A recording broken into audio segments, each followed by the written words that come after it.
Hello everyone, welcome to my channel. Please subscribe and keep watching more details. General Hospital Thursday, August 22 spoilers. Kristina derails funeral daddy Rick comforts Molly Sonny and Ava's deal. General Hospital, GH, spoilers for Thursday, August 22, reveal that Molly Lansing Davis, Kristen Veganos, will fume now that she's found the custody papers and knows Kristina Corinthos Davis, Kate Mancy, was planning on keeping the baby for herself. However, Molly won't have much time to deal with that since the funeral is about to start soon. Although Molly will feel devastated and alone, she'll get some surprise comfort from her dad since Rick Lansing, Rick Hurst, will make it back to Port Charles in time for the service. Rick will share a warm reunion with Molly and let her know he's so sorry about this crushing loss. There'll be some sweet moments, but drama will eventually break out during the funeral, since Kristina will decide she has something to say. GH spoilers say Kristina will cross the line, so she might publicly insist it's her baby, and perhaps even announce a name change since she wasn't included in selecting one. At some point, Willow Corinthos, Caitlin McMullen, will share a quiet scene with Michael Corinthos, Chad Dull, and suggest it's hard loving someone you know you can't have. Willow's comment may be about the baby loss on the surface, but her mind may secretly drift to Drew Quartermain, Cameron Matheson as well. Over with Trina Robinson, Tabiana Ali, she'll tell Jocelyn Jacks, Eden McCoy, that she still has hope for Ava Jerome, Maura West. Jocelyn doesn't trust Ava at all, but she may decide she has to trust Trina to make her own decisions about who her friends are. Ahead of a home and heart appearance, Lois Cirillo, Rena Sofer, will ask for Brooklyn Quartermain's, Amanda Seton, honest opinion on something. Maxie Jones, Kirsten Storms, will also try to get to the bottom of Natalia Ramirez's, Eva LaRue, true motives, so she'll ask what's in it for Natalia, and perhaps wonder why she's so determined to stay in Port Charles. At the Quartermain stables, Cody Bell, Josh Kelly, will admit to James West, Gary James Fuller, that he didn't tell the truth about something really important. James will get a kid-friendly version of why Max Scorpio, John J. York, lashed out, so Cody will help him understand the situation as best as he can. Of course, the details may not matter all that much to James, who'll remain thrilled over the news that Cody is his uncle. At the gallery, Sonny Corinthos, Morris Bernard, will give Ava updates on an offer and make it clear that she needs to take it. If Ava doesn't, Sonny will suggest there'll be nowhere she can hide. Our GH predictions point to Sonny recruiting Ava as an ally against John Jagger Cates, Adam J. Harrington, so she may be able to save herself if helps him take down John. General Hospital spoilers say Sonny will back Ava into a corner, but striking a deal with him seems like the best solution here. The morning was somber, the sun hidden behind thick clouds that mirrored the mood at the Corinthos estate. Today was the day of Julian Jerome's funeral, an event that had the entire town buzzing with mixed emotions. But for Kristina Corinthos Davis, it was a day she dreaded. Her history with Julian was tangled with betrayal, lies, and heartache, yet the weight of his death had settled on her chest like a stone. As she stood in front of her mirror, pulling a black dress over her head, Kristina felt an overwhelming sense of unease. The reflection staring back at her wasn't one of calm or resolve. It was of someone who wasn't sure she could face what the day would bring. She knew that her presence at the funeral would raise eyebrows, and the thought of seeing her mother, Alexis, in such a raw state was unbearable. She had spent the past few days convincing herself that going was the right thing to do, but now, with minutes ticking down, her resolve was wavering. Downstairs, the atmosphere was thick with tension. Molly Lansing Davis sat on the couch, her eyes red-rimmed from crying. Rick Lansing, her father, sat beside her, his arm around her shoulders, offering silent comfort. Molly had always been the strong one, the one who kept everyone together. But today, she felt like she was falling apart. Julian's death had hit her harder than she expected. Despite everything, he had been her stepfather, and there was a time when she had loved him as family.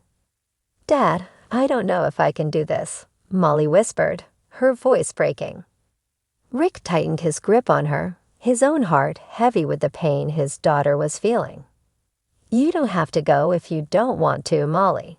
No one would blame you." Molly shook her head. "No, I need to go. For Mom. But I don't know how to say goodbye." Rick sighed, brushing a strand of hair from her face. "Sometimes it's not about saying goodbye. It's about being there for the people who need you, even if it hurts. Your mom is going to need you today, and so will your sisters." Molly nodded, taking a deep breath as she tried to steady herself. She looked up at her father, grateful for his presence. Rick had always been there for her, even when things were tough between them. Today, she needed that strength more than ever. Meanwhile, across town, Sonny Corinthos was in the middle of a different kind of negotiation. He stood in his office at Pozzulo's, staring down at a contract that could change everything. Ava Jerome sat across from him, her eyes sharp and calculating as she watched Sonny consider the deal she had proposed. The two had been adversaries for years, but Julian's death had shifted the balance of power, and Ava saw an opportunity. "I know you don't trust me, Sonny," Ava began, her voice smooth and persuasive. "But this is a chance for us to put the past behind us. Julian's gone, and we both have too much to lose if we keep fighting each other." Sonny looked up from the contract, his dark eyes piercing as he studied Ava's face. He didn't trust her, not for a second, but he couldn't deny that the deal she was offering made sense. They both had children to protect, businesses to run, and enemies who would take advantage of any sign of weakness. "What's in this for you, Ava?" Sonny asked, his voice low and dangerous. "Why now?" Ava leaned back in her chair, a smirk playing on her lips. "Julian's death left a void, and there are people out there who would love to see me fall. But if we join forces, we can keep the peace and keep our enemies at bay. You get stability, and I get protection. It's a win-win."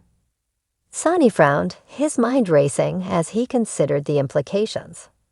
A deal with Ava was risky, but it could be the best way to ensure his family's safety in the wake of Julian's death. He hated the idea of aligning with her, but sometimes survival meant making deals with the devil. "I'll consider it," Sonny finally said, his tone guarded. "But if you double-cross me, Ava, I swear you'll regret it." Ava's smirk widened into a full smile. "I wouldn't dream of it, Sonny. This is business, pure and simple." As the two sealed their tentative alliance with a handshake, the tension in the room was palpable. Both knew that this deal could either save them or destroy them, but for now, it was a risk they were both willing to take. Back at the Corinthos estate, the clock was ticking closer to the time of the funeral. Kristina paced in her room, her anxiety building with every passing second. She had heard about the deal Sonny was making with Ava, and it only added to her turmoil. How could her father even consider working with someone like Ava after everything Julian had done to their family? Just as she was about to lose herself in a spiral of doubt, there was a knock on her door. It was Molly, her eyes still puffy, but her expression determined. "Kristina, are you ready?" Molly asked softly. Kristina turned to face her sister, her heart aching at the sight of her pain. "I don't know if I can do this, Molly. I don't even know if I should be there." Molly stepped forward, taking Kristina's hands in hers. "We need to do this together. For Mom, for each other. It doesn't matter what anyone else thinks. We're family, and we need to be there for each other, especially today." Kristina swallowed hard, nodding as tears welled up in her eyes. Molly was right. This wasn't just about Julian or the past. It was about their family and standing by the people they loved, no matter how complicated things were. "Okay," Kristina whispered, squeezing Molly's hands. "Let's do this." The two sisters walked downstairs, where Rick was waiting with a reassuring smile. Together, they stepped out into the overcast day, ready to face the pain, the memories, and the people who would be waiting for them at the funeral. As they arrived at the church, the atmosphere was thick with emotion. Familiar faces filled the pews, some wearing expressions of sadness, others of anger or indifference. Kristina felt her heart race as she spotted Ava in the front row, her eyes red from crying but her posture as strong as ever. Sonny was by her side, his expression unreadable. The service began, the priest's words echoing through the hushed sanctuary. Kristina struggled to focus, her mind drifting to the deal Sonny had made with Ava, the history that tied them all together, and the uncertain future that lay ahead. When it was time to say goodbye, Kristina hesitated. But then, with a deep breath, she stepped forward, her sisters by her side. Together, they placed a single white rose on Julian's coffin, a final gesture of closure for a man who had caused so much pain but was still a part of their lives. As they turned to leave, Kristina caught Sonny's eye. There was a silent understanding between them, a recognition that despite the deals, the betrayals, and the heartache, they were still a family. And in this town, that meant everything. With her sisters by her side and her father watching over them, Kristina walked out of the church, ready to face whatever came next.